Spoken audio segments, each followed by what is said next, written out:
Every sip of Coca-Cola brings you closer to the excitement of the FIFA World Cup 26.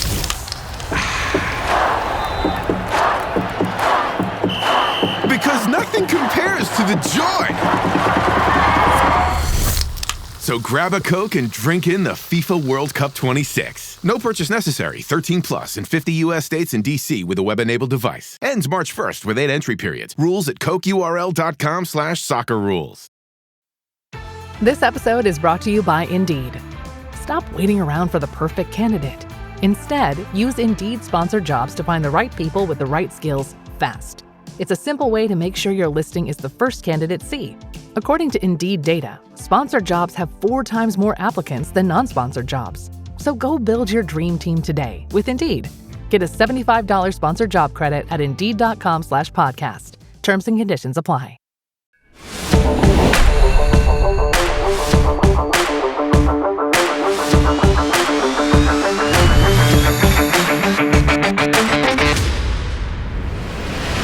Just focusing on the process because I didn't think we were going to win any. So we never talked about winning games in the program. We just talked about being the best we can be. Of course, it's still the win today mentality. We're going to be the best we can be every day and focus on one day at a time, 1 week at a time, 1 game at a time. Then we looked up and we won 9 games. This is Keith Grabowski, founder and CEO of Coaching Coordinator Network. We've kicked off our series, Slot-T Mafia, with Coach Paul Kilby.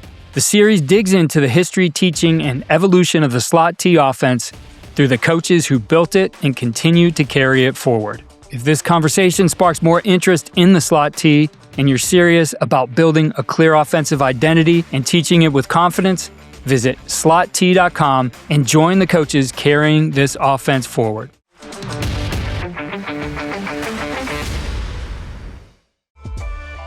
Kraft Mac and Cheese is better than 90s hip-hop. We'll remind you of your childhood without making you feel incredibly old. Kraft Mac and Cheese. Best thing ever. We have with us today Coach Travis Bush, head football coach at UTRGV Vaqueros down in the Valley. Coach finished 6th in the voting for the FCS Eddie Robinson Award for Coach of the Year in college football offensively. And Travis is an incredible offensive mind and coach. The Vaqueros averaged 41.4 points per game in their inaugural season and went 9-3. That was 2 more wins than any new college football program in the history of the NCAA ever. 41 plus points per game. The Vaqueros ranked 3rd nationally in scoring amongst FCF teams overall and 1st overall in the powerful Southland Conference. We're very fortunate to have the Godfather, Coach Bruce Bush, Travis's dad, on the podcast a few weeks back. Now we've got his son. Pretty sweet. As a high school quarterback, Travis played in the Slot-T. His sophomore year, they went to the state semifinal, got to the Final Four, and his big stat year, I believe you got hurt your junior year. Is that right? It was the 3rd round of my senior year. 3rd round of senior year? Yeah, we were undefeated. Yeah, we were good that year. And that senior year, so with a cut short season in the 3rd round, rushed for around 1,300 or 1,400 yards and threw for about the same amount in that great senior year. Overall, incredible high school career playing quarterback in the Slot-T. Travis, I'm honored to have you on the show today, on the podcast. I'm very appreciative of you finding time in your super busy schedule down there. I know you're a tough man to track down. We're very appreciative. So great to have you here, brother. Nah, same here, man. I appreciate you and honored to be a part of this and grew up in the Slot-T. Anytime we want to talk old-fashioned smash mouth football, man, I'm into it. I love it. All right. Let's dive into this thing, man. I'm interested because very different offenses, both very highly productive. Just loving to get some good old stories from playing in it and your dad being a legend, and it's just good stuff. If you don't mind sharing with us some of your favorite, most memorable times playing quarterback in the Slot-T back at Gregory Portland. It was fun, and we had a real group, especially our senior year, because when we moved from Alice to GP, it was going into my 7th grade year. So that group of guys, we were actually his first group to start with that offense from 7th grade and go 7th, 8th, 9th, all the way through our senior year. I actually played tailback as a 7th grader. I want to be tailback. And then the 8th grade coach mandated I go to quarterback, and because I knew the offense so well. I mean, I've grown up with it, been on the sidelines. I would sneak into the voluntary quarterback workouts in the gym in the summer back in Alice in the 80s and start learning the drills with the quarterback. So it was fun. But, going back to that senior year, that group, we were just so good with the offense. I mean, with just the production, the crispness, the fakes, the execution, because we had done it. The same guys had done it for 6 years in a row. And you look at those stats, it was great. We had 3,000-yard rushers, I think, on the team. And just multiple guys. Every back was good, but we were just able to do so much. We were able to do so much in the pass game, spread some things out. We got some triple option with it. Just we were so in depth with that offense that allowed us to do a lot of things. So it was fun. It was a great year. Offensive, we were undefeated, till that 3rd round, and we got knocked out, but it was really fun. District champs. I always had those battles with Cal Allen, and we're able to really pound them that year. So it was fun. But that was one of the funnest to be around as a player, and share that time with him especially. Yeah, those are some legendary battles, huh? GP and Cal Allen back in the day. What, wing T versus slot T? Oh yeah. Yep. They were the games didn't last very long. We'd come in the locker room and be able to watch the news on TV and see the live highlights and everything. But it was good. And I remember, the first time I started for him was a junior. I backed up and played a lot as a sophomore because we had such a good offense that year as well. Played the second half of most games. And then it was kind of different. I remember having a conversation with him before my senior year, and he remembered that. But I told him, I'd seen him coach my whole life. But I told him, I said, hey, just call plays like I'm not your son. Call plays like you've always called plays, and stop trying to do things just because I'm your son. And it really kind of just got back to the roots, and we were able to really execute well that year. That would have been difficult to do. I can feel his pain. I can feel your 8th grade coach's pain, because in this offense, so many offenses yours is more quarterback centric, but if the quarterback can't move in this offense, if he doesn't have the hot feet and quick and can move and get out of there, the whole thing grinds and slows down, and nothing's as quick in the backfield as it should be. So I totally get them wanting to take a coach's kid and put him there. At Liberty Hill, we have Liberty Hill, Blanco, we have Coach Walker's son came in for us this year at quarterback. He was a JV quarterback as a sophomore at Liberty Hill, and man, that helped us get a jump this year of having a kid come in who knew what he's doing, because going into other programs and putting this into my career, Mathis and places, the quarterback was tough. If he can't go, the whole thing is a cluster, which I guess can be a lot of offenses. But your dad mentioned on the podcast, having a quarterback was like having another coach on the field. I can only imagine. You said, like, since a youngin' you were. I think all offensive systems should be how much you can take a super complicated thing and make it real simple for your athletes. I think that's the skill in coaching. Take something complicated, make it easy for them. What was it like being taught the slot T long before you got to high school and growing up? You touched on it a bit, but if you maybe expand a little. Yeah, I just kind of watched it evolve as well. And the way he would, you could adjust it depending on your personnel year in, year out. And when you have different quarterbacks, when you have quarterbacks that could run and utilizing them in the run game a lot, and just kind of creating some things. I mean, just picking it up again, just knowledge. I was a ball boy, and then it evolved to wanting to chart the offense and be the stat guy, because I love stats, and I love the offense, and I love watching it and understanding play calls. And I'd be up on the weekends with the coaches, just watching film and asking questions, and I always respected.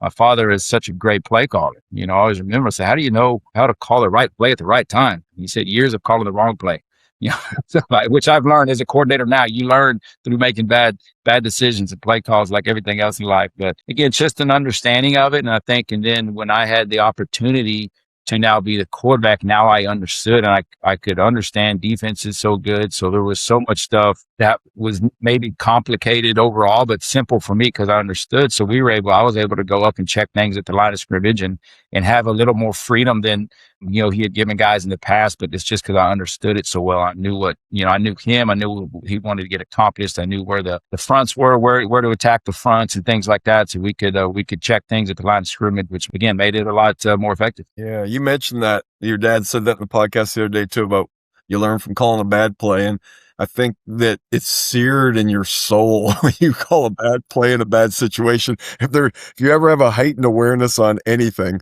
it is that bad call in that situation, and it shouldn't ever happen again. Yeah, and it's really no different. Like you talk, I know you got some stuff on there comparing, we're up-tempo spread offense now to the slot T, but it's all the same thing. We're going to be as efficient as our quarterbacks can allow us to be, and teaching them as we teach them. And same thing we did even at, Seguin High School and coaching quarterbacks is not just teaching them to memorize plays. It's understanding the concepts, understanding schemes, understanding the defense. So when you are there, you have the ability and you can give them the freedom to know what we're trying to get accomplished and put the ball where it's supposed to be rather than just running the play called. So that would go back to even the slot. It doesn't matter what you're doing. If you understand the big picture and the whole concept, now you have that freedom to, be that extra coach on the field and see that, hey, okay, this doesn't look good over here. There's 3 guys solid it up and we're trying to run 234. Man, nobody over here for 349.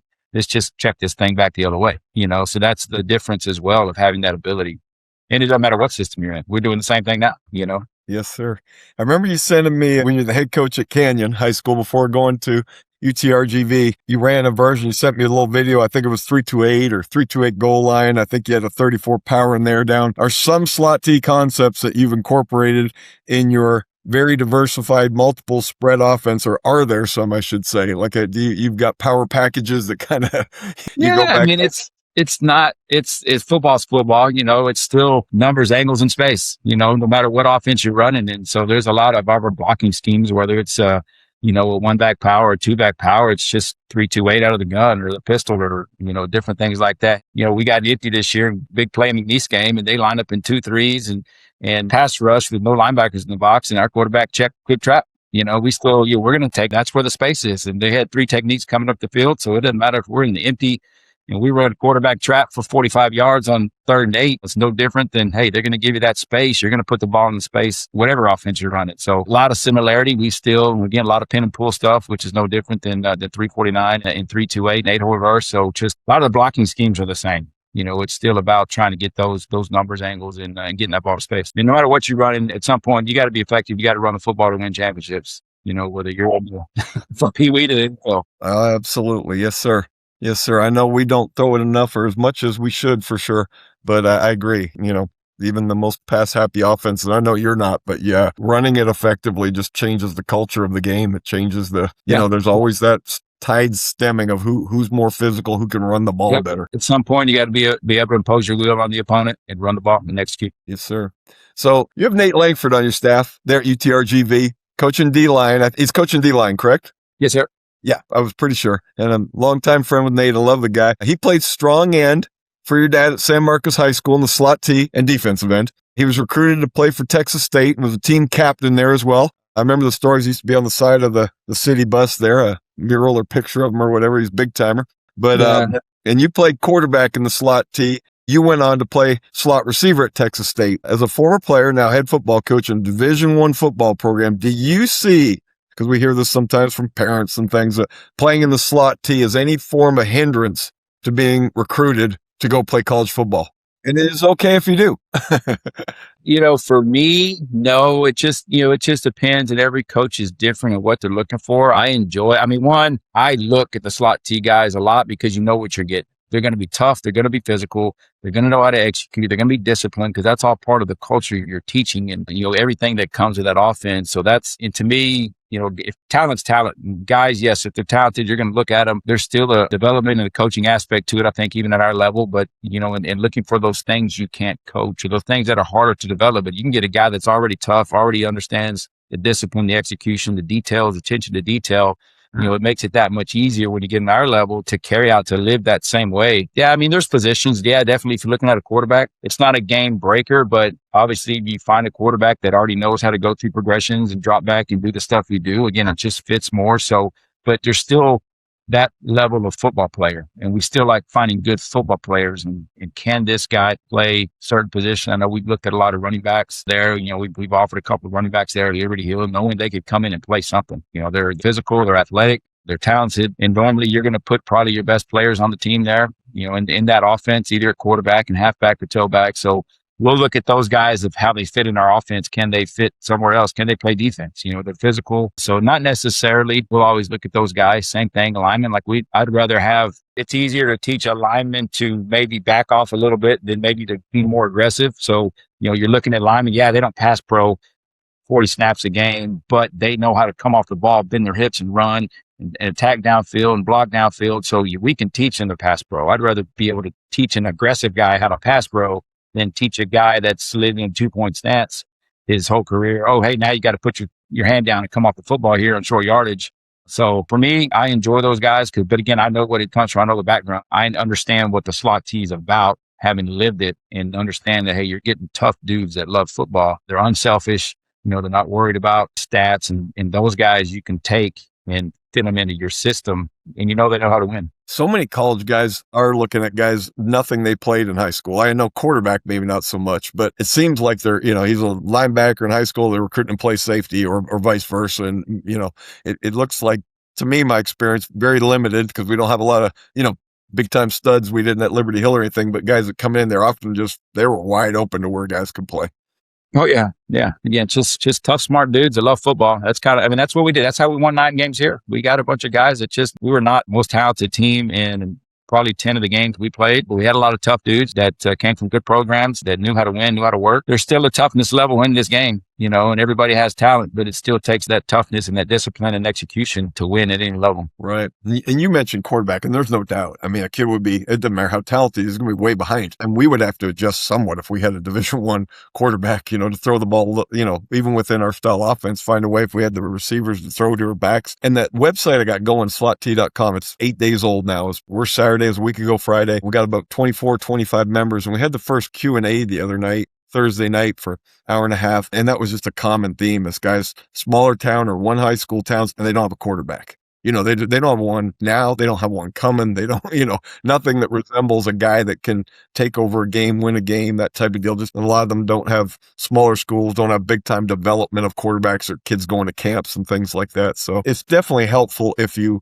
don't have a stud quarterback, for sure. But I know you didn't have stud quarterbacks at Seguin. You developed them, so I guess they certainly can be. Yeah, but, that's where, in fact, I was speaking at a clinic, back in January and talked to him about the myth that to be successful in high school, you've got to run the same system from 7th grade all the way up. And I said, no, you don't. And Seguin's a perfect example. The thing coming into Seguin, we knew, but also coming in there and going down and looking, like you said, looking at the personnel, we didn't have that skill down at the middle school level. Now you go up to West Lakes and South Lakes, and those dudes are spinning football since they're 5 years old. It's different. And that's where, but we knew, and of course you were part of it, and we knew the thing that we needed to do first was teach those guys how to win. And, the one thing felt like could give us the best chance to win at the lower levels was the slot T. And came in and we ran slot T 7th, 8th, and 9th, and then transitioned into the spread there, JV and varsity. But that's where, people ask, well, how did that work? Well, that's where all your springtime 7-on-7s come in. And, those guys, again, we run the slot T. The first year, one district 7th and one district and 8th the next year. And those guys started winning district and they understood how to win. So by the time they got to high school, it's a mentality. They knew how to win. They knew how to work. Their pad level was low, the physical, they execute well. And then we just transitioned the spread. But again, it's still the same blocking schemes. Again, you were there. But yeah, you can get all that other work. You can get all that pass game work in your spring and summer 7-on-7. But the biggest thing, it gave us the advantage to create a toughness and a physicalness there at Seguin and teaching those guys how to win, which ultimately, by the third year there is when we won the first district championship. And then we got in the playoffs there 3 years in a row. Yeah, absolutely. I think, you were there 5 years at Seguin?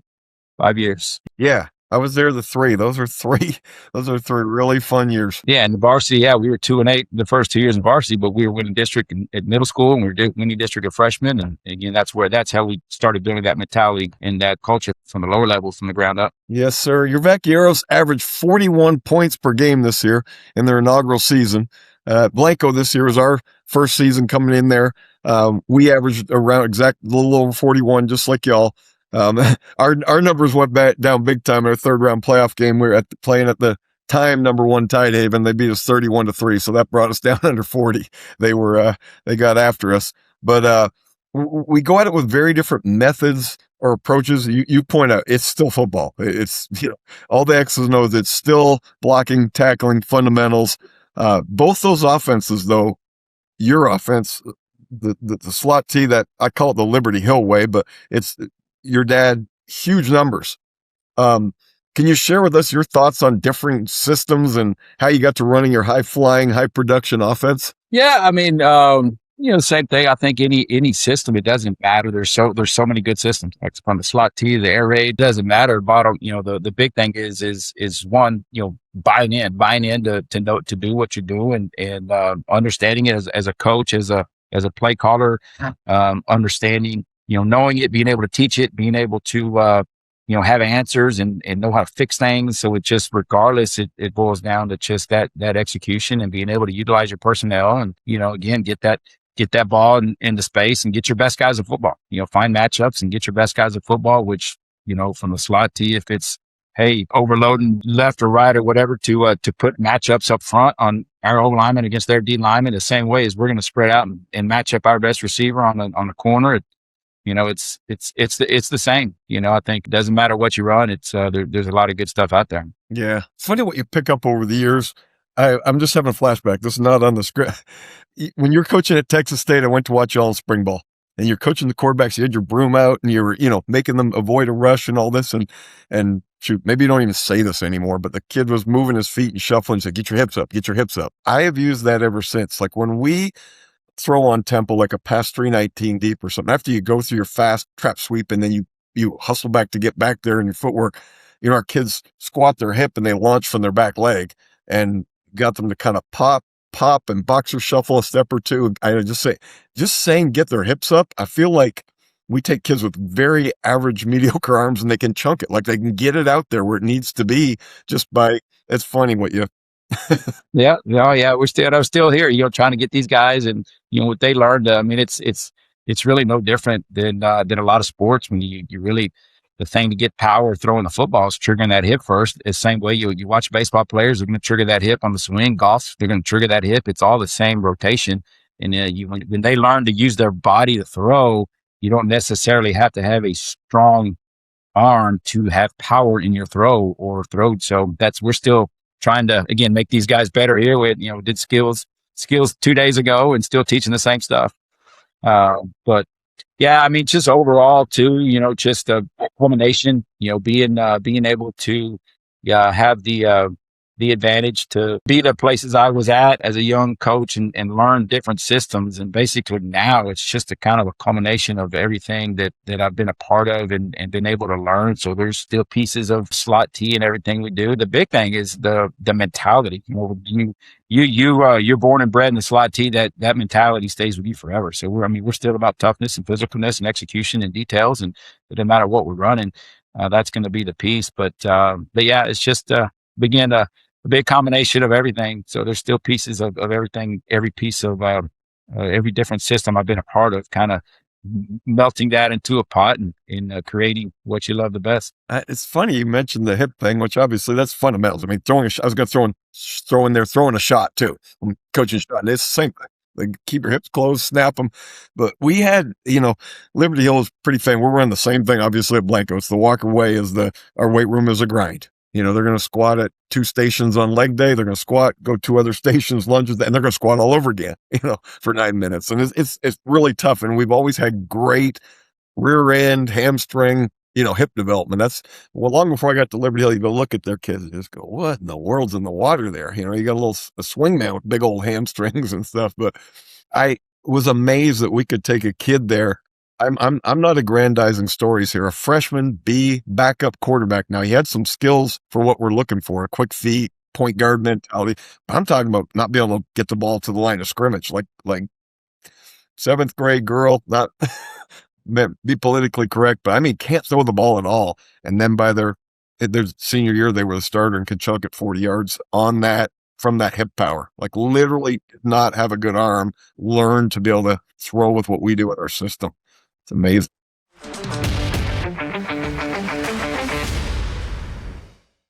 Disney Plus wants to know, are you ready?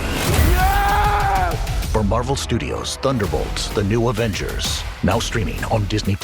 Let's do this. One of the best Marvel movies of all time is now streaming on Disney+. Hey, you weren't listening to me. I said Thunderbolts, The New Avengers is now streaming on Disney+. Meet the New Avengers. That's a cool name. Marvel Studios' Thunderbolts, The New Avengers, rated PG-13, now streaming on, you guessed it, Disney+. We both use tempo in our own ways. With us, we use the huddle as a weapon. You know, we're huddling 7 yards, the closest guy, the center, from the ball, and screaming up there, tapping our hands and trying to go 1,000 miles an hour. We're trying to vary the snap counts through the series, as you know. What's your thoughts on the importance of tempo and keeping the defense on their heels? Yeah, extremely important, because those, everywhere now, I think really those are usually the better athletes on that matchup, especially up front right now. Defenses are so fast, and whatever we can do to slow them down, whatever we can do to keep them off guard, create some kind of conflict. Don, I've always kind of, credited you. Maybe, you might not, or whatever. I've always credited you for kind of starting that tempo, being able to come out of that huddle with that slot T. That was really the first time I saw it, when you guys kind of started doing that stuff. And it really, really creates some trouble, especially when the way people play that slot T and they're trying to, flip flop their defense based on strong side or matchups, and to come out of that huddle so fast, you're snapping the ball. They're not even getting lined up. And now you've squatted every day of your life. Now y'all are just blowing people off the football because they're on their heels. So, it's just the same mentality. I think the ability, one, to control the tempo, the offense to be in control, whether it's up tempo, whether you want to slow it down. So same thing for us. We got the up tempo where we can line up without huddling and try to get the ball snapped while they're trying to communicate, and limits a lot of stuff they can do defensively. They don't have time to sit there and see your formation and make this check and get these guys. They got to just line up and figure it out and play football. So same mentality for us. Now, too, the way our game's changed, I've even gone back to kind of what you do is, now that we have helmet communication, so we can talk to the quarterback, or the defensive coordinator can talk to the linebacker up to 15 seconds. So now one of the new wrinkles is we will huddle, and then once it's under 15 seconds and we know their defensive coordinator can't talk to their linebacker anymore, we'll break the huddle real fast and line up and run a play before he can, because as we line up, he can just sit there and he can tell the linebacker what checks to make. But now that it shuts off at 15 seconds, now we've gone back to the Liberty Hero Bowl of holding the huddle, breaking the huddle real fast to keep our tempo. So there you go, still using some slot T stuff as well. Yeah, that's good stuff. Originally think of it this way, but really the way we break the huddle, and you said what Coach Walker did was he huddled further. I think we were both in different places as the Mathis trying to go faster and faster. I was doing it like 3 yards from the line of scrimmage. And I really think that 7 yards is so superior, because a lot of times we bump into each other coming out of that huddle. We were a little clustered and couldn't go quite as fast, but neither here nor there. I'm settled in the way we do it now. But as you mentioned, like I always think now, like the whole goal of this is to kind of eliminate the defensive coordinator from having much control in the game. Obviously, he's got a lot going in, but just play to play, teams find it a lot harder to stem or to stun against us. I mean, you can, but first of all, you got to figure out left set, right set. Are we unbalanced? Are we in heavy?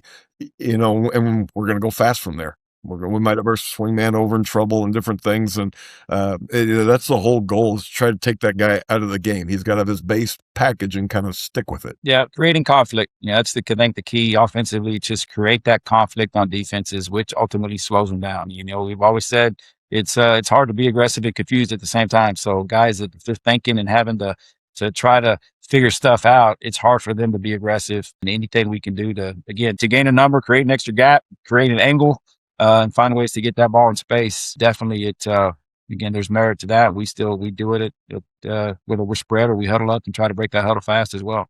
Yes, sir. As you know, the slot T snap count's married to the series and the motion, whether you're running motion, right? 200 series on 2, 300 series with top motions on 1. Without it's on quick. I guess, do you see this beneficial as a high school athlete? And again, we're dealing with a lot of, not necessarily. I mean, you can be 6A, obviously, it's been proven, and run this offense very well. I'd always love to see this offense run a great coaching staff at a DeSoto or something. That would be awesome to see them see them run the slot T just to see how they could, you get the kids to buy in with that kind of speed and talent. Of course, you're playing that level of speed and talent too, but it just through your play calling varies the snap count. And I know everybody's gone to clapping hands and things like that, but do you see that as an advantage to the high school kid to have it married to the play in the series? Yeah, I do. And again, that's another thing we've kind of we do here, and it stemmed from doing it in the slot T, and really just years.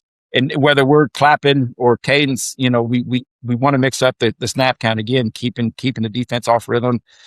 So we have various snap counts. And over the years, it's like, okay, we just do it. We try to do it random. Like, okay, well, let's go on 2 here. Well, then we catch ourselves jumping offside. So it was one thing we started here.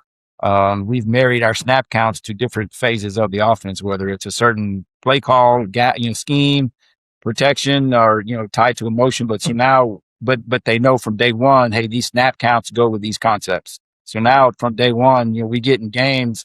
We were the fewest penalties, the fewest teams penalized in the country and the conference. But I think a lot of that too, we didn't jump off sides because they knew the snap count from day one. We were able to vary our snap count all different ways, but they've learned from day one, hey, this snap count goes with here, this snap count goes with this. And so it just becomes a part of your execution. So yeah. Right. Not beating yourself.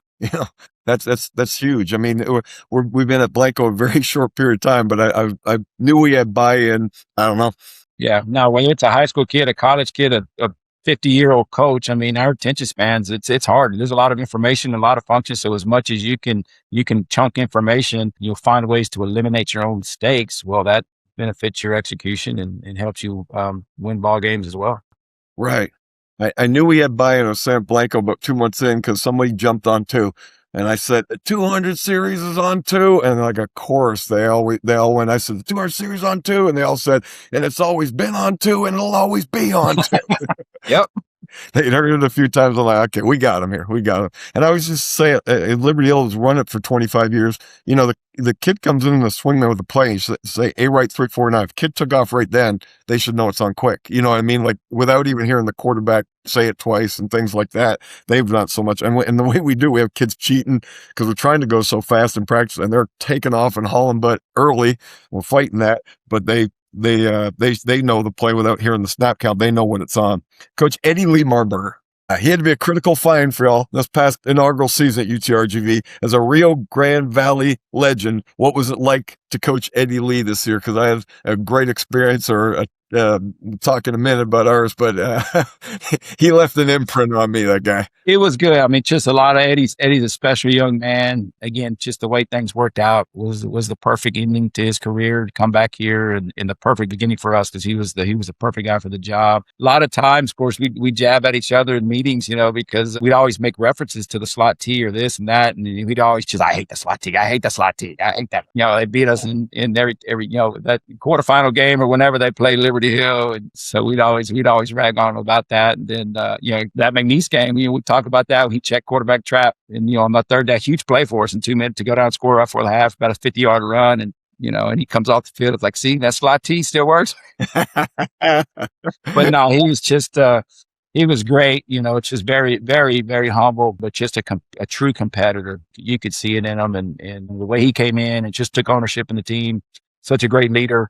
And really, really was huge in getting that team to gel. And that's just still the secret nowadays is getting that chemistry and that unity. And he was so huge in getting that group together through the spring and summer and allowing us to be such a united group in the fall. But a phenomenal young man. He's out training right now, trying to get a shot at the next level, but definitely just, blessed to have the opportunity to work with him and learn from him as well. We all walked off the field in 2021, the COVID year, 2020, I guess it was the COVID year. And golly, the game was in January because everything was backed up that year. The quarterfinal, we started a month later. And to a man, we were all like, that kid's playing in the NFL. High school coaches got a different view sometimes. But he got our defense so on their heels right from the get-go. I mean, we had guys blanket covered. He is just putting it in the tiniest windows. And then I was telling you earlier, we did a podcast with Andy Thomas, senior captain linebacker at Army this year. And we had a defensive end who went to Incarnate Word. And so some decent players. And then in Liberty Hill, you got some very average kids out there as well. Those guys were they got psyched out. I mean, they were going right at him and he's spinning out, and rather than just they just got, sometimes a quarterback gets into people's heads. They didn't think they could tackle him. They thought he was going to complete every pass, and he threw for like 680 yards and we rushed for 729 yards. Yeah. Just two polar opposite teams in a 56-53 ball game that we won. But yeah, probably one of the best I've seen on putting the ball in such small places on target, and really the best I've seen on what I would call reactive throws, where he's scrambling around, sees somebody and gets it out of his hand so fast on the move and right on the money, 50 yards downfield.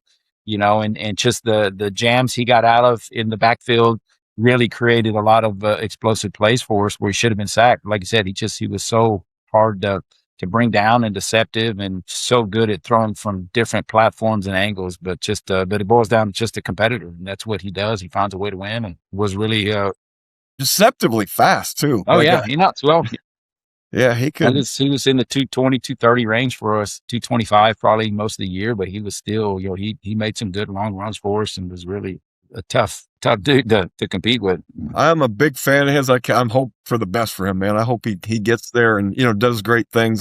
Another thing that was really imprinted in that game is our quarterback and strong end afterwards went over, team season ends or whatever, and it's always easy to be the victor and be the sportsman or whatever, but they went over and they wanted to talk to him. Our quarterback, who threw for no yards in that game, handed the ball. He wanted to go. They went over and talked to him, and they came back just blown away. They're like, they said a prayer together. They said, man, he's a great dude. He's a man of God. And he left that impression on them, like total class and a career ending loss for him. And he just really left an imprint on our guys of what a class individual he was. So, yeah. Wishing all the best for him. Yeah. Yeah.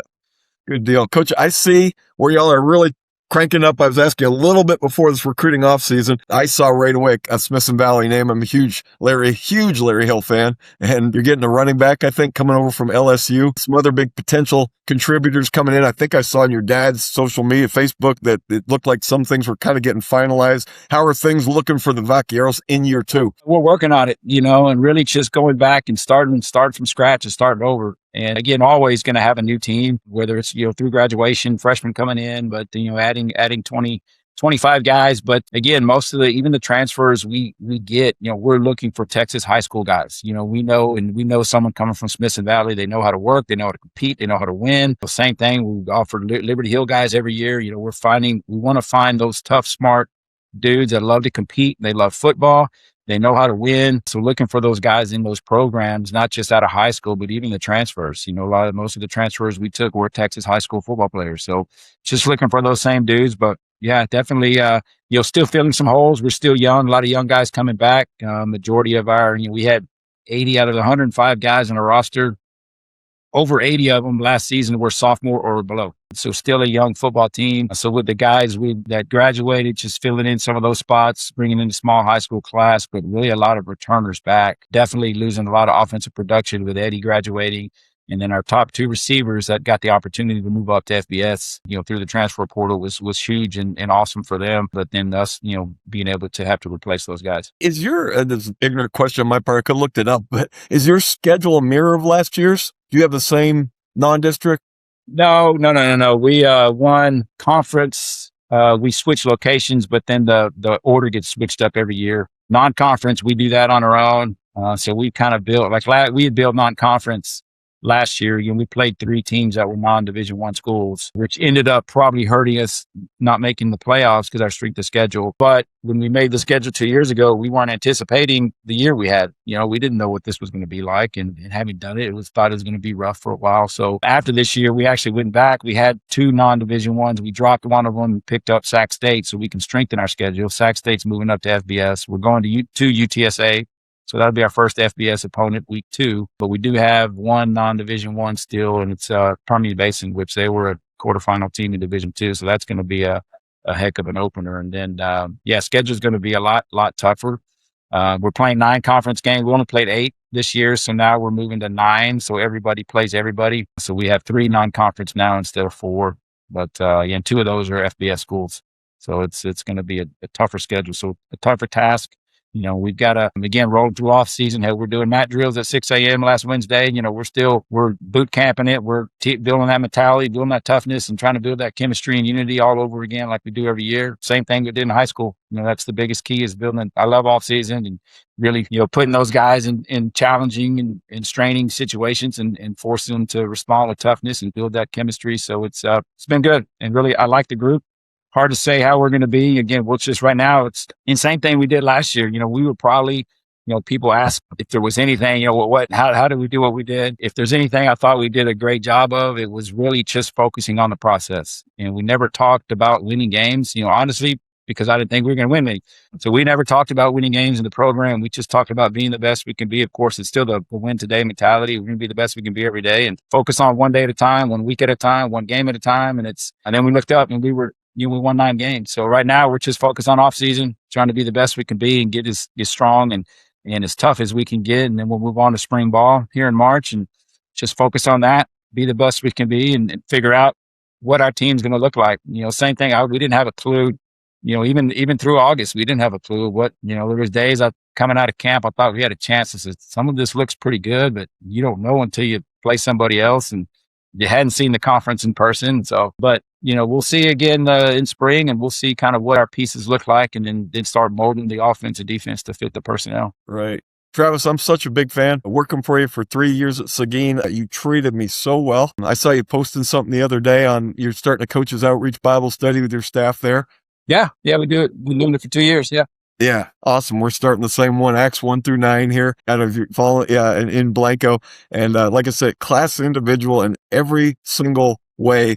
And looking back on this year, I've always been such a big fan and followed you.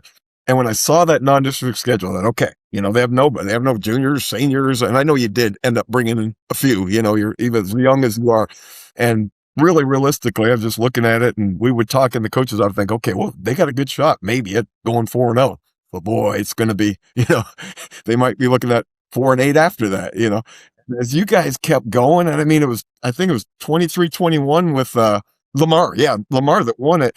And that close to win it, and we were just getting more and more pumped. But anyways, huge fan. And it was such an exciting year, even from far away. I can't even imagine what it was like down the valley, being right in the middle of it all. One day when I retire, I got to get down there and be a part of that electric atmosphere and stuff. But Coach, I really appreciate you, man. You've been so good to me over the years. So is your father. And I'm blessed to know your family. I'll say to you, man, I appreciate you. Like I said, I could go back and I credit you for a lot of success we had at Seguin because you were the one that came in and installed the Slot-T. We talked. That's what we needed. And that was probably the most important job coming in. The way we started was someone to build that mentality and build that culture at the lower levels and teach us how to win. And that was all you, man. And so, again, a huge part of all that success that we had. And I'm as big a fan of you as you are of anybody else. So really appreciate you and appreciate your friendship. And, again, excited to be on here with you today. All right. I know how dear your time is, Coach, and the fact that you could squeeze out this hour with us, I know it was very tough to do. I've been anytime, man. Hounding you for a couple of weeks, and I so appreciate you giving us this time here. It's awesome, brother. Thank you so much. Yep, appreciate you.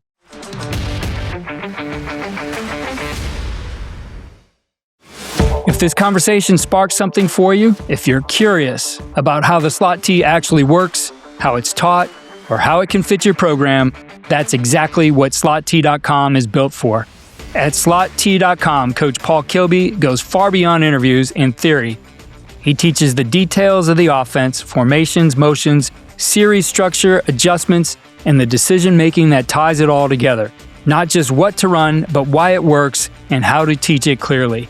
Just as important, Slot-T.com is a community. It's a place where coaches are sharing ideas, asking real questions, and evolving the offense together, learning from each other while staying rooted in the principles that have made the Slot-T successful for decades.